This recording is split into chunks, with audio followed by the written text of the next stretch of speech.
सासू माँ की नई सहेली। प्रिया किचन में चाय बना रही होती है और सुमन ड्राइंग रूम में बैठकर मजे से टीवी देख रही होती है। तभी दरवाजे की घंटी बजती है। प्रिया, जरा देखना तो कौन आया है। देखती हूँ मम्मी जी।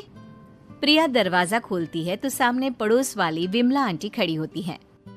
नमस्ते आंटी जी, कैसी हैं आप? मैं तो बिल्कुल ठीक हूँ बेटा, पर तेरी सास को क्या हुआ है? आजकल कहीं दिखती ही नहीं है। जब देखो तब टीवी के आगे जमी रहती है।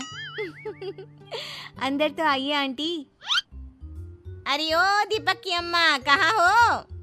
अरे बिमला, आओ आओ, क्या बात है, बड़े दिन बाद याद आई तुम्हें मेरी। मैं तो हमेशा ही तुम्हें याद करती हूँ, पर तुम ही गायब रहती हो और आजकल तो बाहर भी नहीं आती जाती। तबीयत तो ठीक है ना तुम्हारी? अरे तबीयत को क्या होना है, इस उम्र में तो कुछ ना कुछ लगा ही रहता है। मेरी छोड़ो, तुम ये बताओ कि क्या चल रहा है गली मोहल्ले में।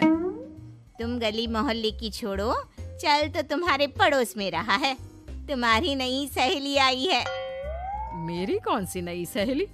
मैं तो यहाँ बस तुमसे बातचीत कर लेती हूँ या फिर बाजू वाली शर्मा की बहू से दो चार बातें कर लेती हूँ। इसीलिए तो कहा कि तेरी नई सहेली आई है। अब कोई पड़ोस में आया है तो बात तो होनी ही है। कम से कम इसी बहाने हमारा भी एक ग्रुप बन जाएगा। फिर सब मिलकर अपनी बहुओं की शिकायतें किया करेंगे। दोनों हंसने लगते हैं। तभी प्रिया चाय लेकर आती है और सामने टेबल पर रख देती है। दोनों चाय पीती हैं और बातें करते हैं। चलो मैं चलती हूँ, अब कल मिलते हैं। राम राम। अगले दिन प्रिया किचन में कुछ काम कर रही होती है और सुमन आराम से सोफे पर बैठकर मटर छिल रही होती है। तभी डोरबेल बजती है। प्रिया दरवाजा खोलती है तो सामने उनकी नई पड़ोसन खड़ी होती है। जी, आप कौन? मैंने पहचाना नहीं। नमस्ते बेटा, मैं शारदा, आपके बगल वाले घर में अभी 2-4 दिन पहले ही शिफ्ट हुए हैं। ओह अच्छा। नमस्ते आंटी, अंदर आइए ना आप। देखिए तो मम्मी जी, आज कौन आया है।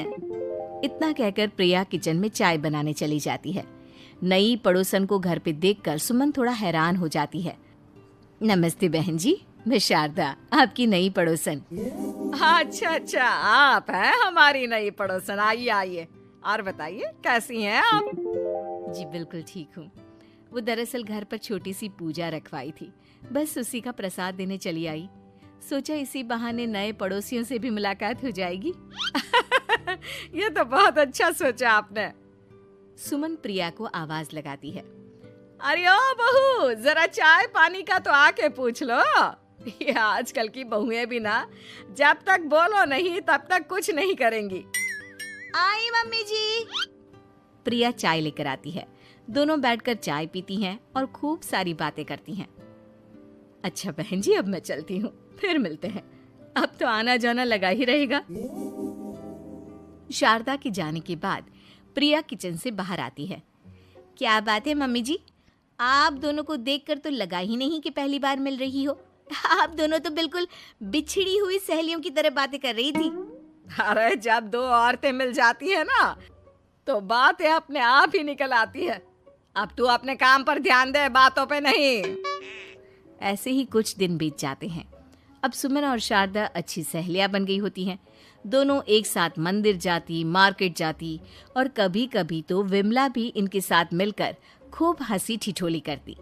एक शाम तीनों बैठकर सुमन के घर पर चाय पी रही होती हैं कि तभी बहुत तेज बारिश शुरू हो जाती है।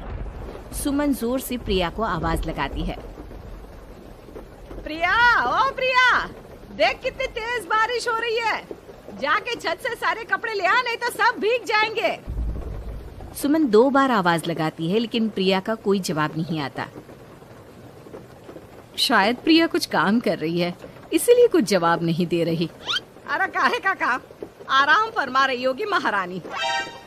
तभी प्रिया बीमार हालत में अपने कमरे से बाहर निकलती है। हाँ मम्मी जी, क्या हुआ?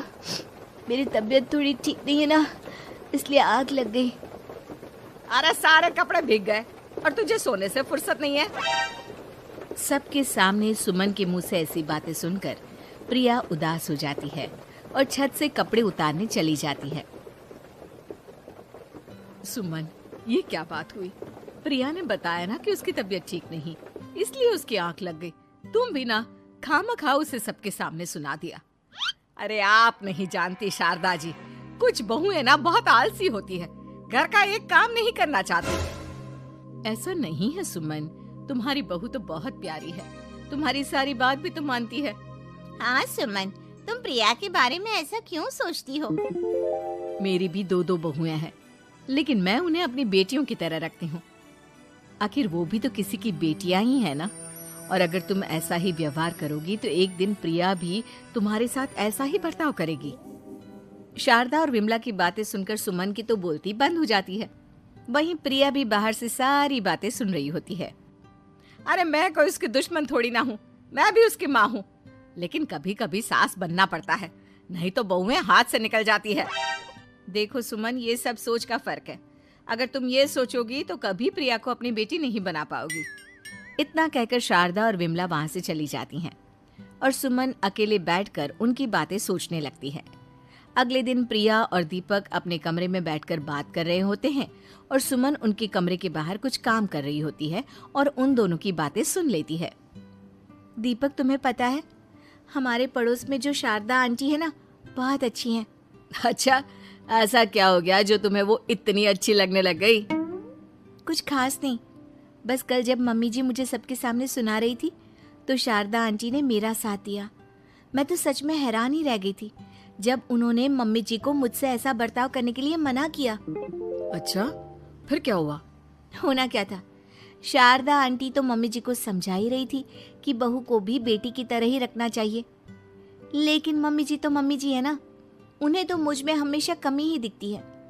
काश मुझे भी शारदा आंटी जैसी सास मिली होती जो मुझे भी अपनी बेटी जैसी समझती। सुमन ये सब सुनकर बहुत उदास हो जाती है और वहां से चली जाती है। प्रिया की बातें सुमन के कानों में बार बार गूंज रही थी। उसे बहुत शर्मिंदगी महसूस हो रही थी कि उसने प्रिया के साथ बहुत गलत किया है। अगले दिन सुमन शारदा और विमला को बुलाती है। क्या बात है सुमन, आज तूने ऐसे अचानक क्यों बुलाया? सब ठीक तो है ना? हाँ, सब ठीक है, तुम दोनों बैठो तो सही। तब तक दीपक और उसके पापा भी आ जाते हैं। प्रिया, तुम भी आ जाओ। क्या हुआ मम्मी जी, आपने बुलाया? हाँ प्रिया बेटा, मैं आज सबके सामने तुमसे माफी मांगना चाहती हूँ। मैंने आज तक तुम्हारे साथ बहुत बुरा व्यवहार किया है, लेकिन तुमने कभी भी मेरे साथ बुरा बर्ताव नहीं किया। मुझे अपनी गलती का एहसास हो गया है, हो सके तो मुझे माफ कर देना। प्रिया अपनी सास की बातें सुनकर हैरान हो जाती है। उसकी आंखों में आंसू आ जाते हैं। प्लीज मम्मी जी, आप मुझसे माफी मत मांगिए, मैं भी आपकी बेटी ही हूँ। वैसे एक थैंक यू तो मेरी नई सहेली को भी बनता है, जिसकी वजह से मुझे मेरी गलती का एहसास हुआ। शारदा बहन, आपका बहुत बहुत शुक्रिया जो आपने मेरी आंखें खोल दी। अरे क्या सुमन, तुम भी ना। तो फिर इसी बात पर चाय और पकोड़े हो जाए? हाँ, क्यों नहीं।